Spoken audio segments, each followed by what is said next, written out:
Welcome back. Today we're going to look at some Xenoblade music for the first time. Xenoblade Chronicles 3, another game and series that I'm really interested in but haven't started playing yet. And I haven't heard any music from it at all. So this is my chance to start this journey, enjoying the music and potentially the games too. And I got a great suggestion for this one, and I'm going to check out this Cent-Omnia Region. I'm assuming this default is the daytime music, and there's also another one for nighttime that I think I'm going to look at in this video. If it doesn't take too long to get through the day one, then I'm going to jump into night after this as well, and you'll be able to see in the chapters if I did so. But yeah, I'm kind of picturing this as being, you know, one of the large open areas in the game, one of the general regions or zones.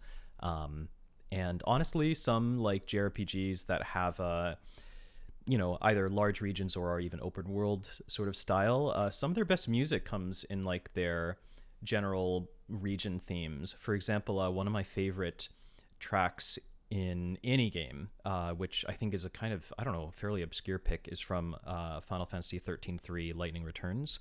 I forget exactly even what the zone is called, but the track's name is The Last Surviving Wilderness, and it's absolutely gorgeous. It's very impressionist symphonic music. It has some wonderful just like straight classical strings writing, and part of it just some of my favorite little themes that I've ever heard in game stuff. And it's just, you know, the regular music in that zone of the game.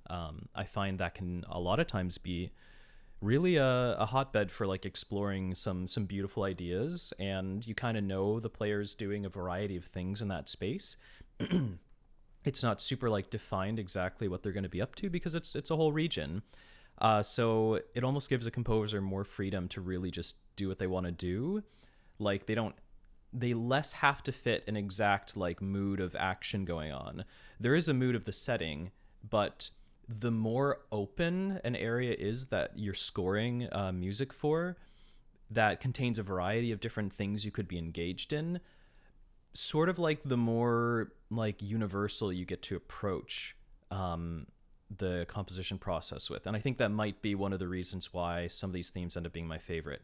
Anyways, absolutely no idea what to expect. Have never heard anything from Xenoblade, and I'm looking forward to it. So let's get going.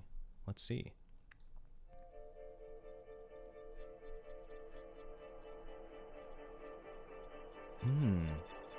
I like that kind of noise build up in the back.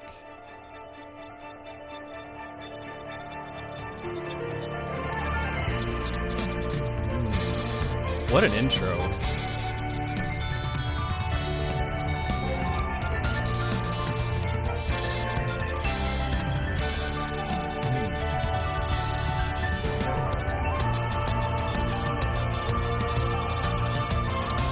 I have to stop it already. As usual, stop after about 30 seconds. I try to hold myself off. I could stop after 5 or 10 seconds and talk about it.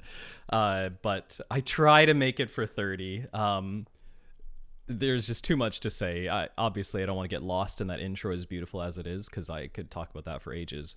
Man, there's already so many layers here. Like, what a stimulating piece of music, even in the first 30 seconds. Like, it's full of energy, but it's also like it's very refined at the same time. Like, let's peek back bit by bit in this opening. So we start with this great sound, kind of string sound. There's not a lot of pieces that do that just like hit a repeated note or chord over and over to kind of like lay that down as a layer so that you get your attention drawn to the other things added with it. Like, it lays it on so statically, but it's so specific. I don't know, even just that alone builds intrigue. And then there's this kind of like odd, almost like staticky noise that's like slowly crescendoing underneath it. Like, those two things alone would make me interested in like talking about what's going on here. And of course, that's just like the first couple layers out of a dozen layers that are about to happen. Brings in this wonderful little piano shape. It's excellently recorded piano. It sounds amazing. And even though it's just used as one detailing layer, like, it really does its job. It feels like, you know, some little like silver or gold detailing edge on like a piece of furniture or something. Like, it's just adding like this definition and this little sparkle. and that almost kind of dissonance in this chord that builds up here. It like gradually adds more notes to it.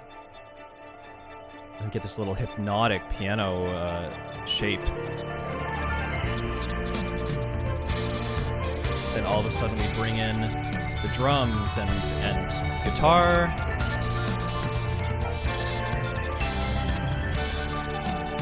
Strings jump up high for that really poignant melody note. Change the drum rhythm.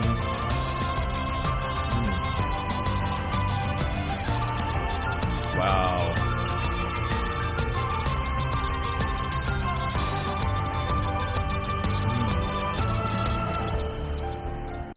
All right, so it's about 48 seconds before it moves on there, kind of climaxes a bit with those cymbals. Man, it's doing...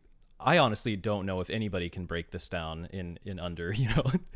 You could talk about these 48 seconds for an hour, honestly, in terms of like how to write and arrange and mix great music. Like this is exceptional.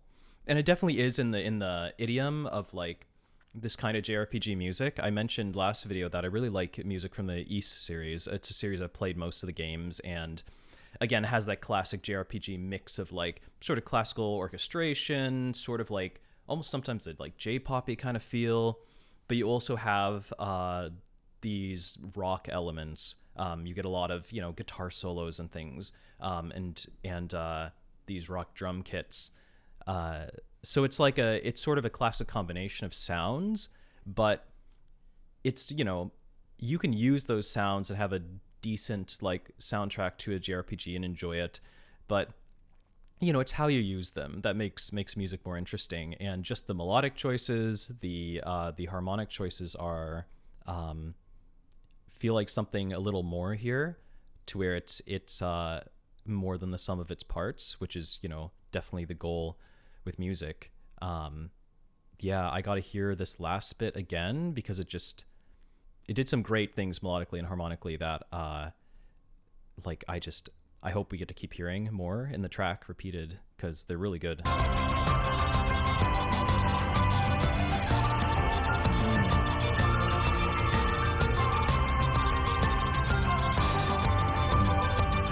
There's something about like these what was like the strings kind of line, but now has like a synthiness. It feels like there's a blend of sounds, maybe like, you know, acoustic or like synth strings, but it also feels like there's a choral effect on it. So there's something very vocal about that melody. I don't know if it's the fact that there's like little miniature like sweeps going on with it, or slides that are like almost imperceptible, but something makes that melody sound, for those like 5 seconds, much more vocal. And it's really interesting to hear it feel vocal like that, because now you're picturing you know, a sort of a choir, you're picturing people instead, and it just changes the feel all of a sudden. Man, I am not going to spend too long analyzing the melody, even though I would love to, just because like melody writing on its own is like, there's so much you could talk about. Like, what's the arc contour that they're taking? Like, where do they choose like to alter the shape a little bit? Like, what's the, you know, you could really get in the weeds in almost like a literary analysis-esque way about like where they choose to use stepwise motion, where they use jumps, and like what these intervals are, and how the melodic intervals and jumps that happen also reflect like harmonic intervals, and like, is it suggesting of a harmony? Is that, you know, in accord with the other harmony going on, or is it clashing with it? And is that making a statement of like overlaying harmonies? Like, you could really just never stop talking about it, especially with a good melody like this. So we're not going to do that right now, but you know, here and there I will with things. I'm just going to keep enjoying it. So it'll have these cymbals, and it's going to fade out a little bit into the next section, and we'll see where it keeps going from here and how much it repeats.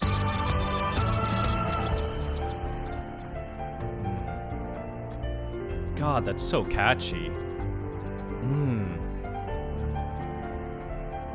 That's a little fade in and out in the background from the beginning sounds.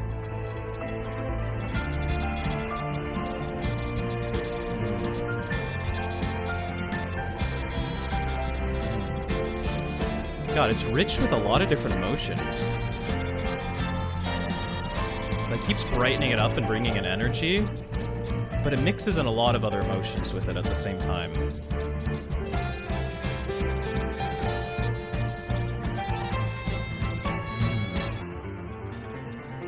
Nice. Very fun. Yeah, I love they're syncing up the electric guitar sort of in parallel with the piano for a little bit, and then they take this little interjection between the sections, and they have some piano octave runs, which are very cool. Like they're not like overwhelmingly virtuosic to where they're like distracting or change the mood entirely. They're kind of just right. They're just as like they kind of match the type of piano playing. Even if it sounds so different, like to me, it's like the same idiom of piano playing that we've heard from even just the other piano shapes, like the repeated patterns since the beginning of the piece, and the arpeggiation. Like it kind of fits with like this climbing octaves. I don't know if it's actually two hands both doing octaves. I think it might be fewer notes than that, but what a great idea for a little like bridging moment.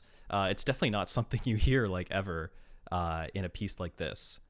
So it really grabs your attention, and I kind of wonder what that's like to like hear that little bridging piano octave, ascension while you're just playing the game. Does that like grab your attention for a moment? Like, does that really stand out? Like, like the music kind of dropped out and they're bridging with just these piano octaves, like alone. I feel like that would be an attention grabber. But anyways, we'll listen through that again, get to the next part. Again, I wish I could talk about everything that's going on, but it's about what I am talking about, not what I'm not. And lots of interesting thoughts are already here.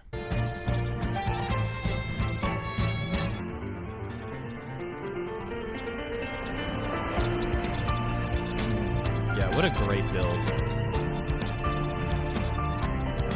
Piano octave still carrying the melody after that. It's a good kind of through line.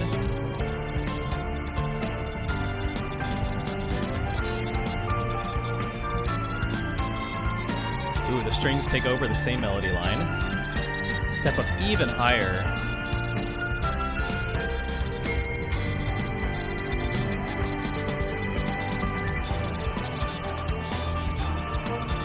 Okay, totally different feel harmonically. Brings in that kind of choral-ish feel, synth feel.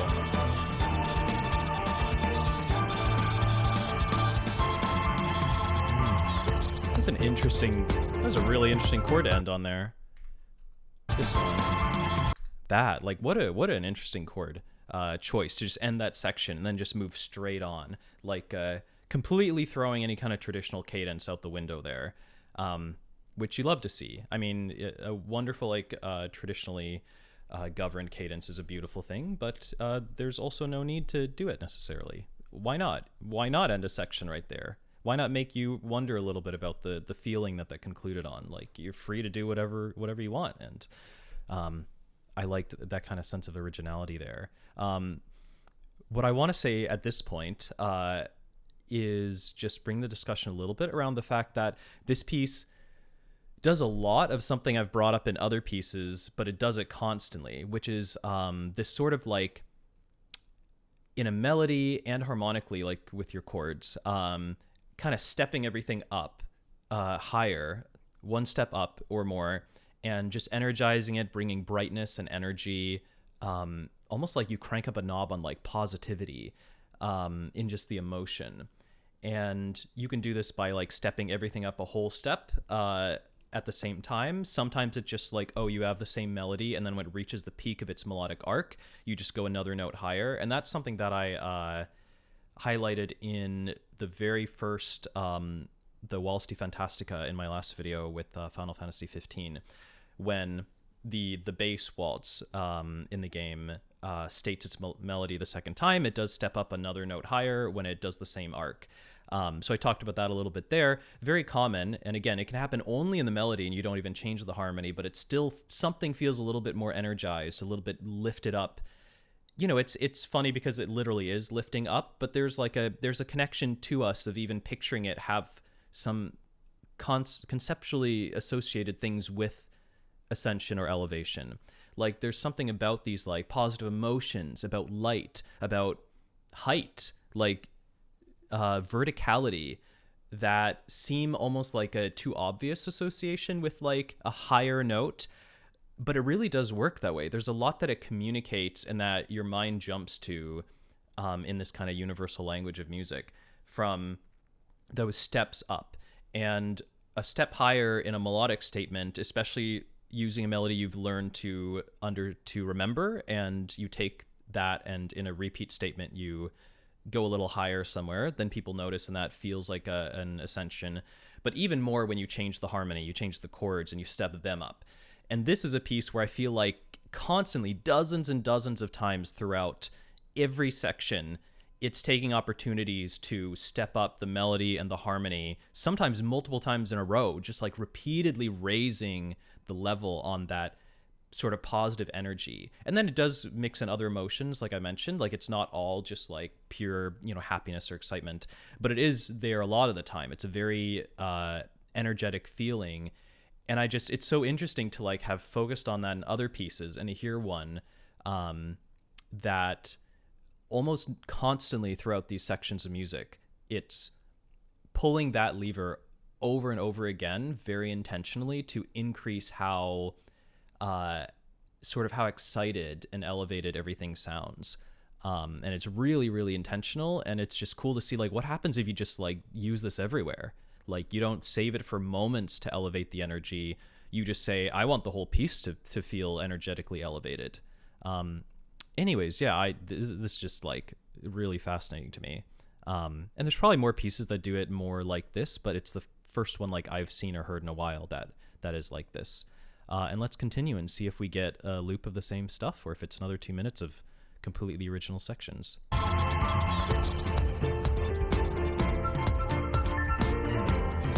God.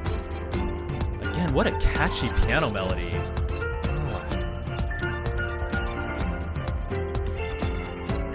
Got these like really impactful beats and the drums going on that just feel kind of natural. They feel lively. Man, that staccato is so cool. Okay, I just really want to quick say, let's back up 10. Yeah, just this melody going bum bum bum bum bum bum bum bum. Like, it just, you don't hear that too much either. Like, just making the choice to make it so staccato, so detached. Like, I don't know, they keep finding ways to grab your attention, like, while keeping the energy up, but still like manage to bring in interest constantly, so you stay kind of engaged in the music.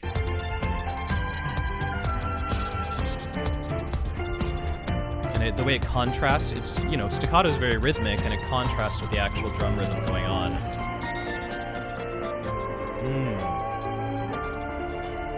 That's beautiful.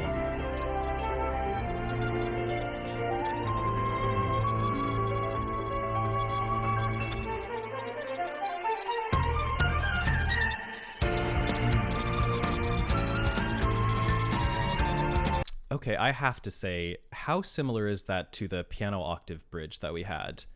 This with the strings. Oh, it was a little earlier than that.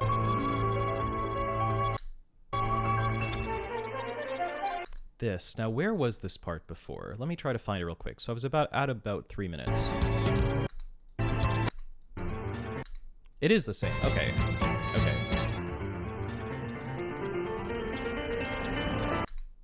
And then this one is... Yeah, okay. So they swapped the piano there for strings. Very cool.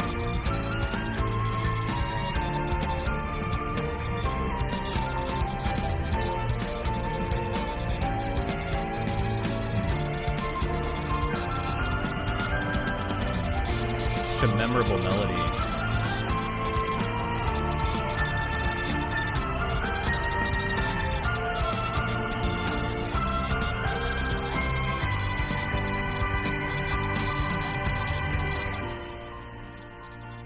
I'm gonna drop out.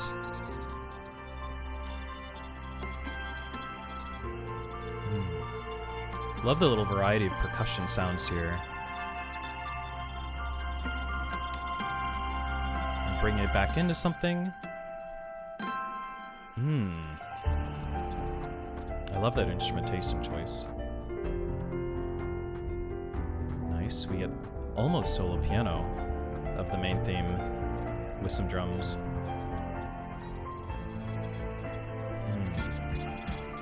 bring back in the layering. I'm almost surprised it's looping because I feel like I haven't heard that before, but maybe there was a section earlier that had the same instrumentation, because I'm like, I don't even know where that would loop, but it must have. I'm sure I've just forgotten. But damn, that was a fantastic piece of music. Genuinely like more things than you could ever talk about. But yeah, just it's such a mix of like the energy, the percussion, the rock elements, the heightened energy all across it, but then also just such classy instrumentation, such like refined layering of sounds, sometimes just really creative usage of different instruments, percussive and melodic, like really a lot of instrumental color throughout it. Its usage of the strings and the piano at different points, like allowing it to shift mood or just have them be like really interesting layers in the piece. Like, man, that I thoroughly enjoyed that. And that's definitely going on the playlist at the end, for sure. And I might even rename a playlist so I can fit some things together with this. But fantastic suggestion. And because I'm me, I'm going to go ahead and find the nighttime version. I actually don't know if it's a version. So preface, I have no idea if this is like a like nighttime mix of that track, which would be amazing. I would love to hear that. But it could be an entirely different piece. But we're going to check it out. So this should be the Cent-Omnia Region at night.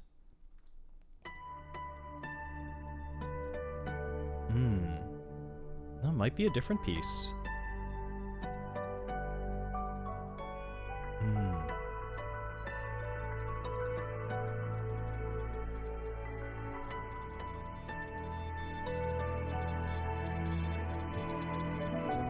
It's a great choice of sounds.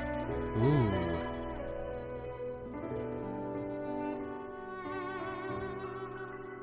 I wonder how much of this is going to be like a cello sonata. Oh no, we're passing into violin. Okay. I'm a big fan of cello sonatas, so I was excited for a second.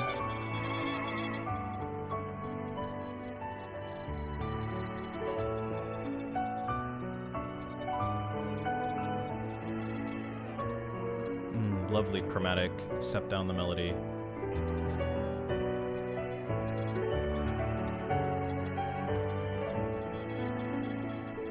Some interesting chord choices there. I don't remember what this instrument is, but it sounds great. And they used it in the other Cent-Omnia track as well. Just such elegant piano accompaniment.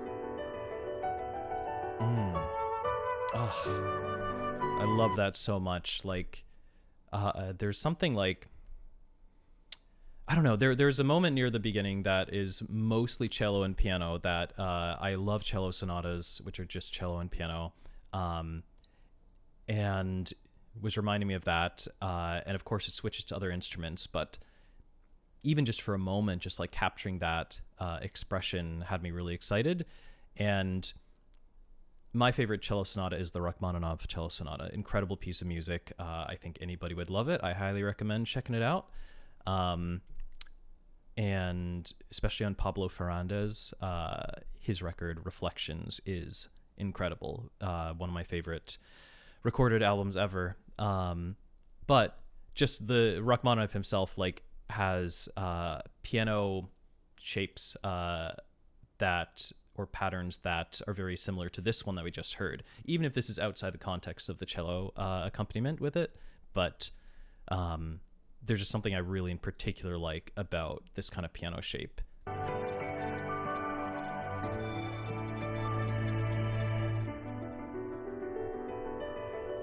Like, it's a little more like gentle, but it still just sounds beautiful. Like, it's a great way to use the instrument. Like, there's a lot of variety in the patterns in the piano in this piece, and I really appreciate, like, hearing their instrument used in a variety of ways.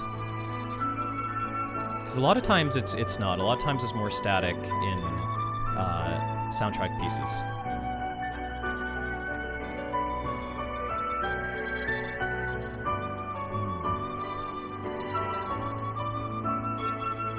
Interesting. Nice harmonic choice. And then yeah, it also just leaves off there. Doesn't cadence that. Like it's almost like a half cadence, but not really.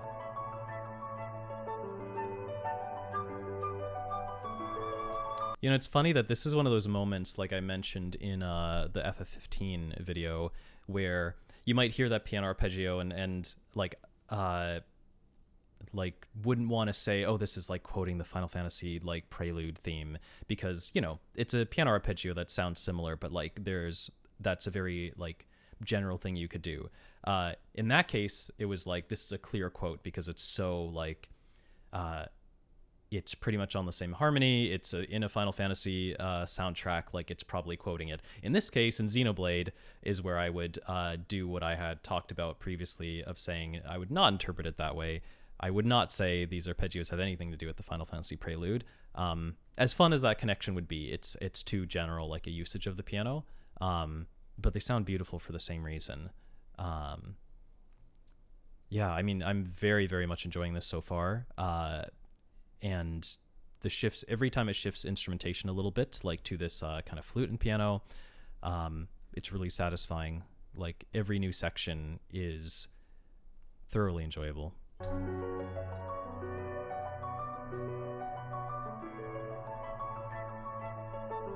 Like that moment would have been where I would say like, oh, is it the FF prelude?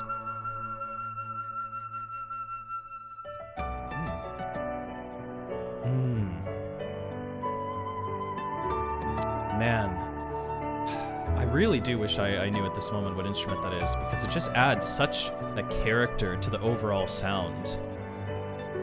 It just like hits in different sonorities entirely from the other sounds.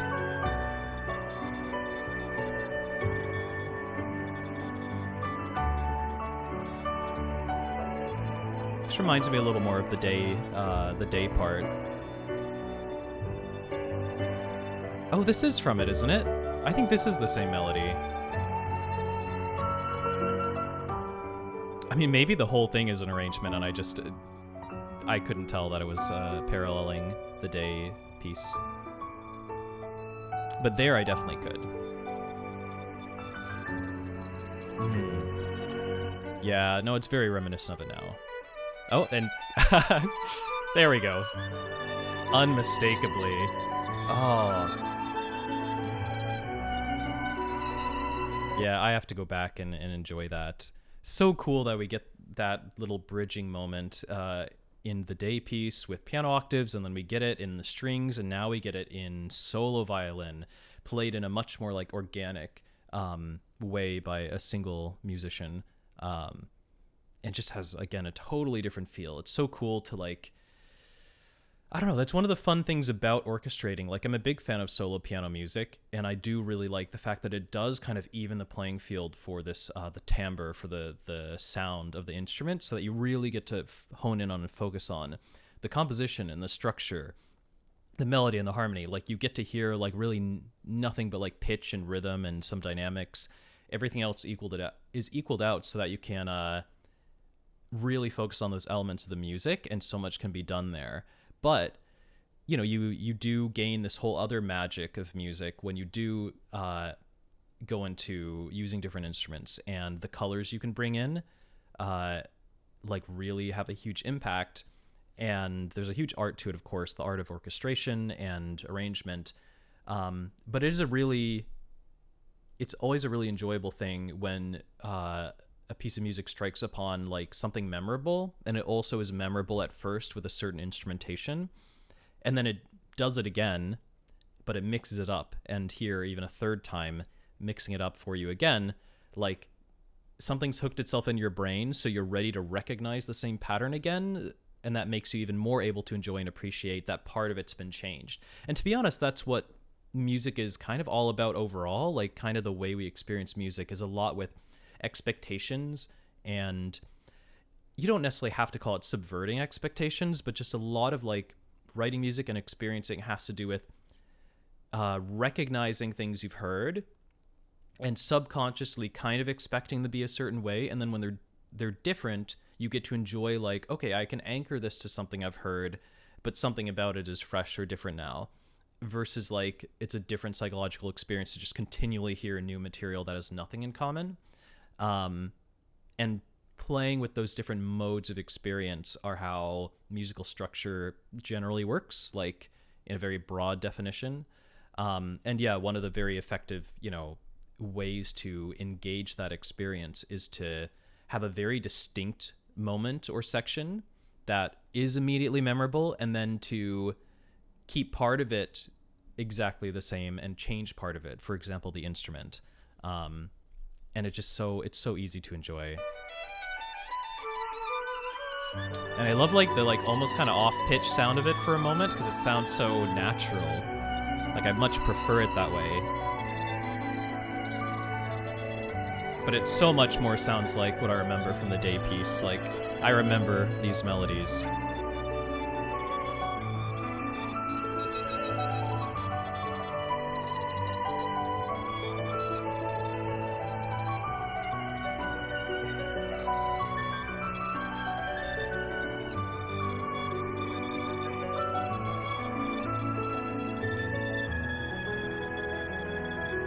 I love that bright chord.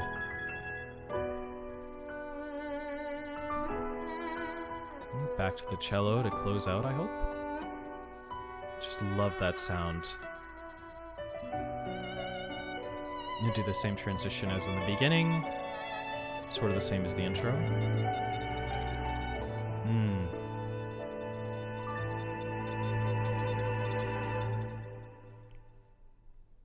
Nice. I like that on this OST track here that they just let it disappear and have the sort of ambient fading of those strings. Damn, that was really, really good. I'm gonna loop it back while talking about it and closing out. Yeah, that was a really good time. I am well aware now of how good the music on Xenoblade 3, and I assume the whole series is. It was really impressive.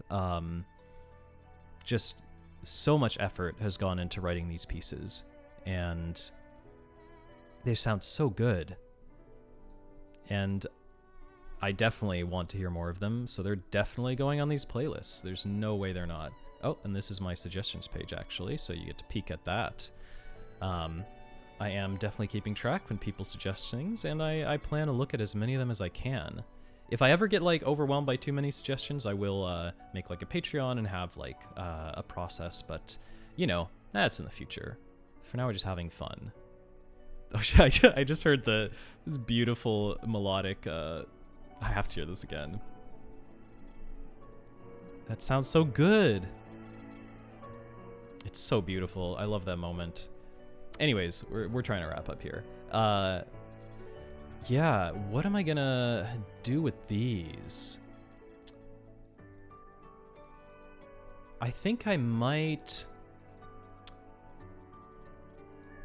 I don't know, because I don't know if I would call either of them particularly dramatic.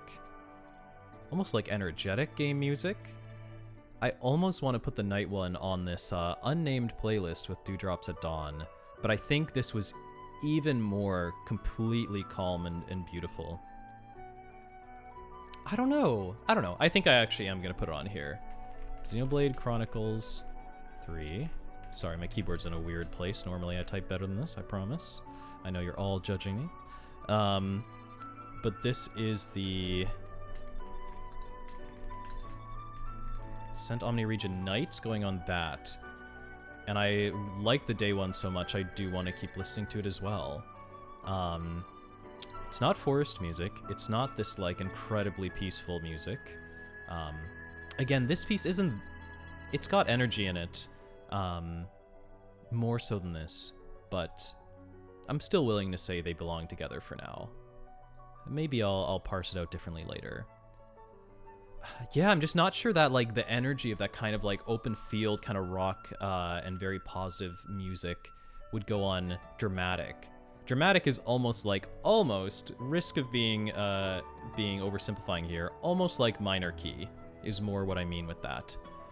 So I think I'm going to make a new one. We're just starting here. We're gonna need a lot of playlists.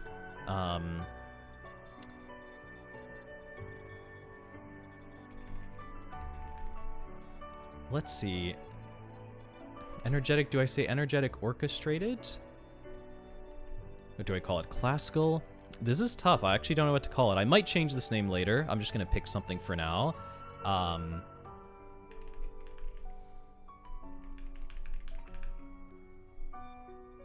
You know, let's do one more idea.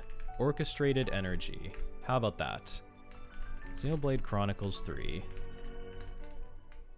Cent-Omnia Region. Man. Great pieces of music. Great recommendations. Thank you so much for shouting these out.